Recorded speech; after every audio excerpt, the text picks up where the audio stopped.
Well, we've only just announced that we'll be providing a 5-year visa pathway for Hong Kong residents to come here for 5 years and then convert that to permanent residency and ultimately to citizenship should they choose. We'll be specifically targeting students and the really seriously talented individuals in Hong Kong who will be, if you like, be able to contribute greatly to the economy back here. In addition to that, though, we'll also be targeting some companies who may be looking to move their regional headquarters elsewhere. We know, for example, there's been some media companies, some financial services companies, consulting firms that have indicated publicly that they would be looking to move and set up their regional headquarters somewhere else. We want to make it attractive for them to consider Melbourne or Sydney or one of our great cities for them to set up shop. And Minister, of course, Australia is very competitive around the world and it would welcome in some Hong Kongers who would choose to move. But I'm curious to get your take on how this might impact Australia's already very fragile relationship with China. This latest travel warning really seems to be a symbol of the fact that this relationship is rapidly deteriorating. What type of pushback are you expecting from Beijing? Well, just make a couple of points in relation to that, though. I mean, first up, we have a mutually beneficial relationship. In fact, our trade relationship right now is as large as it has ever been. And even the first half of this year, our trade is up compared to the first half of next year. We've also got very good people-to-people linkages, in large part because there's about over 1 million people who have Chinese heritage in Australia. And of course, they have great networks back to Hong Kong and to mainland China. So that aspect of the relationship is also good.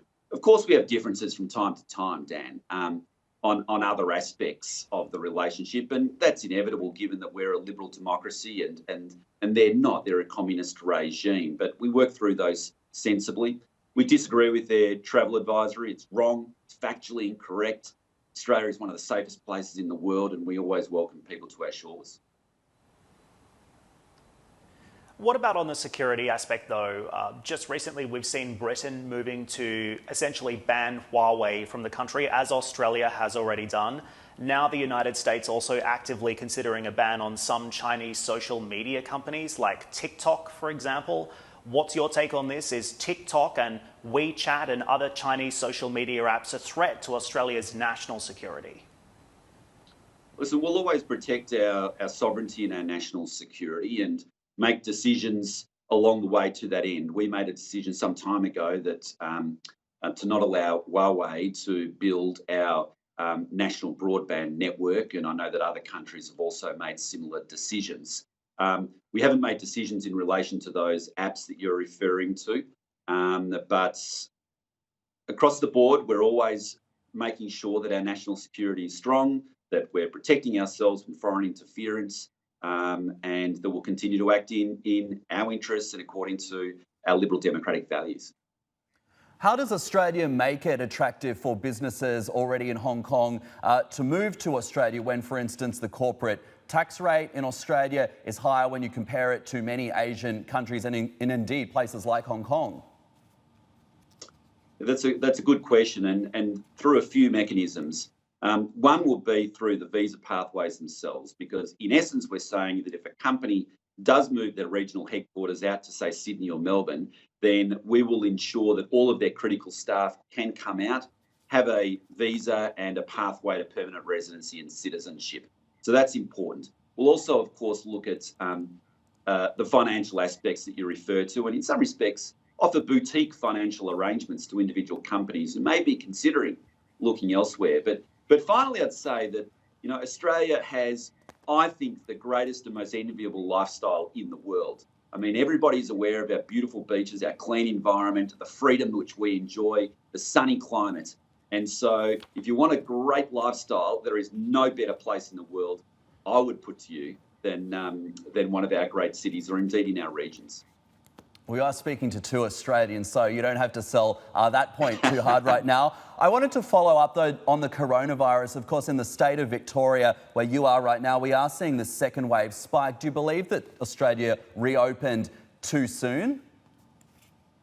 No, there's a specific issues as to us has occurred here in my home city of Melbourne, which has led to a spike in the virus outbreak, and it's meant that we've had to have some further restrictions here in Melbourne. But now we'll get on top of that. We're working together to do so. But also just want to keep this into perspective as well. Now, Melbourne is 4 million people.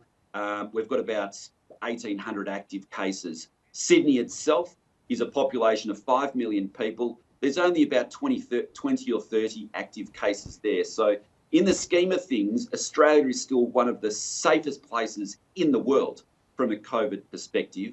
But you're right, we have had a small spike in Melbourne, and we're very rapidly getting on top of that. Minister, we also can't let you go without getting your take on the state of the domestic economy today as well. Look, the country's in recession. There's about 2.5 million people in Australia looking for work, and now the government's on track for a record deficit this year and next. What is the taper tantrum, if you wanted to call it that, going to look like when we see the JobKeeper subsidies being axed in September, and how actively is the government looking at perhaps extending this program as the opposition has suggested? Yeah, we're looking at that at the moment, and we'll be able to make announcements later this month in relation to this program, which is essentially a wage subsidy program, which has kept people connected to their work. Listen, we're in recession, just like many other countries, but I would point out that the last quarter of results that have been published, we had a negative 0.3% contraction in our economy, whereas the OECD average was about a 1.8% contraction. So relatively, Australia is still doing pretty well. Now, we're in recession, and it's the first recession that Australia has had for 30 years, and it's devastating for those hundreds of thousands of people who are now out of work. And that becomes our absolute focus going forward, is to get people back into work, grow the economy again. And in part, that's what our reach out to the super talent in Hong Kong and elsewhere is about. And that's what us encouraging regional businesses to relocate down here is about as well.